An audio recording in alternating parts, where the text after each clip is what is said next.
El Banco Central publicó cifras de las cuentas nacionales del segundo trimestre del 2020. El Producto Interno Bruto se contrajo 12.4% frente al segundo trimestre de 2019. Nos acompaña José Hidalgo, director de Cordes. Buenos días, bienvenido a Contacto Directo. Buenos días, Lenin. Muchísimas gracias por la invitación.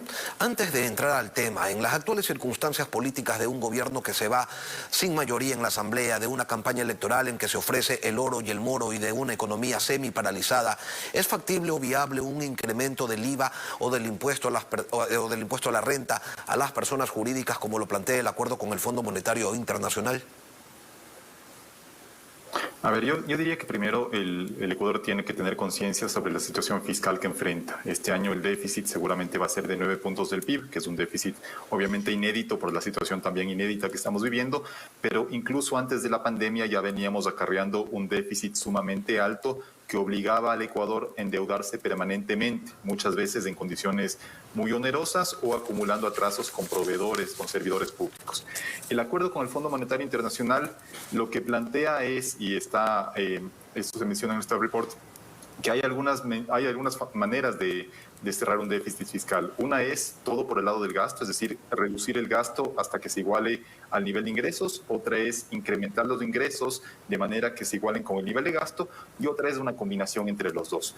Lo que está planteando justamente el Fondo Monetario es, en el primer año de ajuste, que sería 2021, poner el énfasis en el recorte del gasto, de sueldos de salarios, de bienes y servicios de consumo, gasto de capital también, y una parte también gasto de la pandemia que esperamos ya no tener que ejecutar en 2021. Y en 2022 incrementar los ingresos del fisco a través de una reforma tributaria que incluye, como usted bien menciona, que incluiría, porque es una recomendación, eso tiene que pasar por la Asamblea, un incremento del IVA y un incremento también del impuesto a la renta a las personas, principalmente a través de medidas como la de gravar el 13º y el 14º sueldo. Políticamente en el Ecuador cualquier tipo de medida de ajuste fiscal es muy difícil de llevar adelante en un país acostumbrados a que el Estado esté ahí para solucionar los problemas, aunque no tenga el dinero suficiente para hacerlo. Lamentablemente estamos en un contexto en el cual no llevar adelante las medidas de ajuste fiscal no pone en riesgo únicamente la sostenibilidad del fisco, sino la sostenibilidad de la propia dolarización. Y en ese contexto creo yo que los ecuatorianos en conjunto, como sociedad, tenemos que tener conciencia de que este acuerdo con el fondo, que es un oxígeno importantísimo para este año, que sin esos 4.000 millones que llegarían en 2020, el país hubiera enfrentado una situación realmente crítica. Bueno, que mantener ese acuerdo obliga también de nuestra parte ciertos sacrificios que no se pueden centrar, en mi opinión, exclusivamente en un recorte del gasto público, sino que tienen que incluir también algún tipo de incremento impositivo.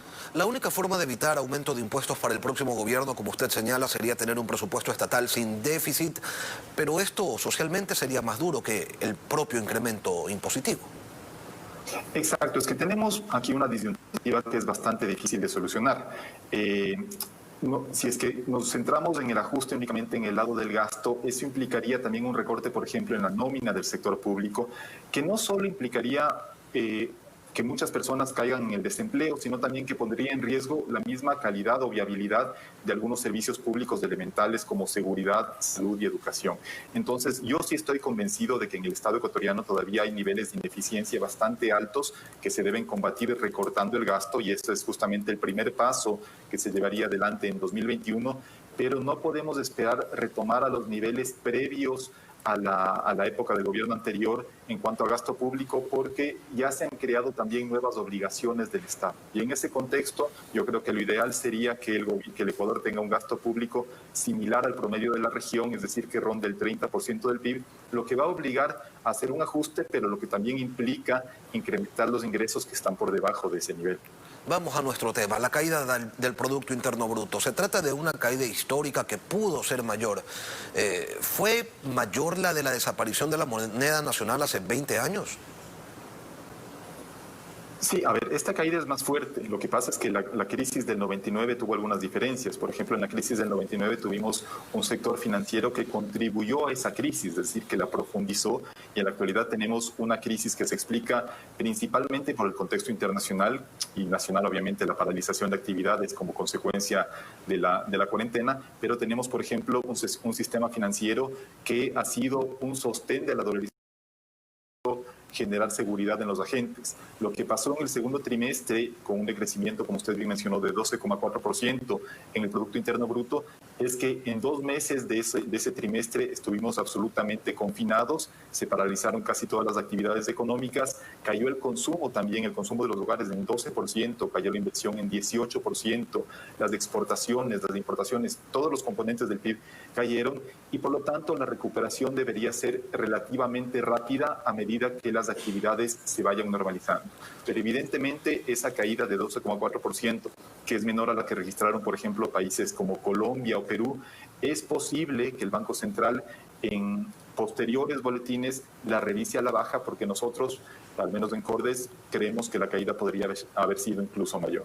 Según información del Servicio de Rentas Internas, entre abril y junio de este año, las ventas totales, que es la suma de ventas locales y exportaciones, cayeron en un 34% frente a igual periodo en el 2019.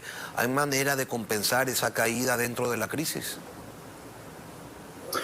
A ver, es una caída, como mencionó Lenin, generalizada en las actividades. Si usted ve a nivel de actividad, las que más sufrieron fueron alojamiento y restaurantes, construcción, comercio, manufactura. Bueno, en general la caída fue global y evidentemente esa es una cifra que más bien muestra que la contracción del PIB de 12% pudo haber sido incluso mayor, ya que las ventas cayeron en 34%. Lo que pasa es que en el cálculo del PIB, las importaciones, es un tema contable, aportan negativamente y por lo tanto como las importaciones también cayeron mucho, el PIB pudo haberse contraído menos que las ventas. Pero evidentemente este es un factor o esta es una situación que se explica principalmente por el confinamiento y por eso es que, en mi opinión, lo primero que tiene que hacer el Ecuador, aparte de mantener las medidas de bioseguridad, de distanciamiento, lavado de manos, uso de mascarillas y demás, es a toda costa evitar un nuevo confinamiento, porque eso podría ser catastrófico para una economía que ya está pasando un momento sumamente delicado, que ha derivado en un incremento enorme del desempleo y del subempleo, y que si volvemos al confinamiento total o al aislamiento, esas cifras del mercado laboral seguramente se van a deteriorar muchísimo. Cordes señala que se observa una caída generalizada. Consumo de hogares, que representa cerca de las 2/3 partes del PIB global, cayó 11,9%, el peor resultado en dolarización. El consumo del gobierno, en cambio, se redujo en 10,5% en el contexto de una caída inédita. ¿Cuáles son los sectores más afectados y cuáles son los sectores que menos sufrieron este efecto? Bueno, los que menos sufrieron son los que mantuvieron relativamente normales sus operaciones, si bien con horarios diferenciados y con límites de aforo. Por ejemplo, supermercados, farmacias, son seguramente los sectores que menos sufrieron, aparte del agro. El agro también es destacable el resultado que tuvo, sobre todo el sector exportador de banano, camarón, cacao, que tuvieron un buen desempeño pese al confinamiento a nivel internacional. Y los sectores que más sufrieron son los que dependen más de la interacción directa de las personas y de la interacción física de las personas. Entonces ahí están obviamente alojamiento, restaurantes, aerolíneas, construcción también, que se paralizó mucho, no solo por el propio confinamiento, sino también porque el gasto de capital ha seguido siendo una importante variable de ajuste para el sector público, pero es evidente que el consumo privado, como usted bien señala, se cayó en un nivel histórico. Y lo esperable sería que a medida que se vayan normalizando las actividades, ese consumo privado también pudiera irse normalizando, pero obviamente esto también tiene un factor adicional que lo explica, y es que en el segundo trimestre de este año se destruyeron muchas fuentes de empleo.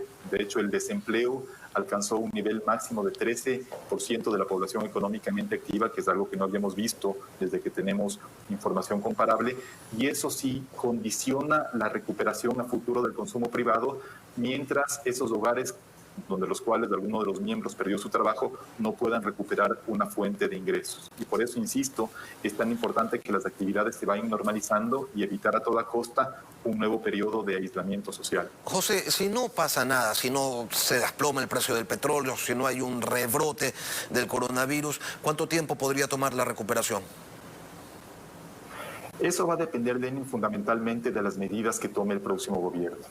Al principio de la entrevista hablábamos de estas recomendaciones que se hacen en el acuerdo con el Fondo Monetario que implican una reforma tributaria, pero además de esa reforma tributaria que es indispensable para que las cuentas públicas sean sostenibles en largo plazo, al Ecuador también le hace falta, por ejemplo, y con urgencia, una reforma laboral que permita recuperar competitividad y, por lo tanto, que los productos ecuatorianos vuelvan a ser más atractivos en los mercados internacionales, donde lamentablemente, como consecuencia del fortalecimiento del dólar frente a las monedas de nuestros principales competidores, hemos perdido.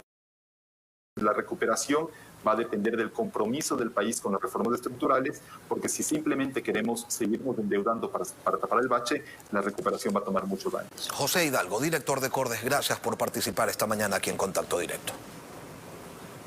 Muchísimas gracias a ustedes. Samantha.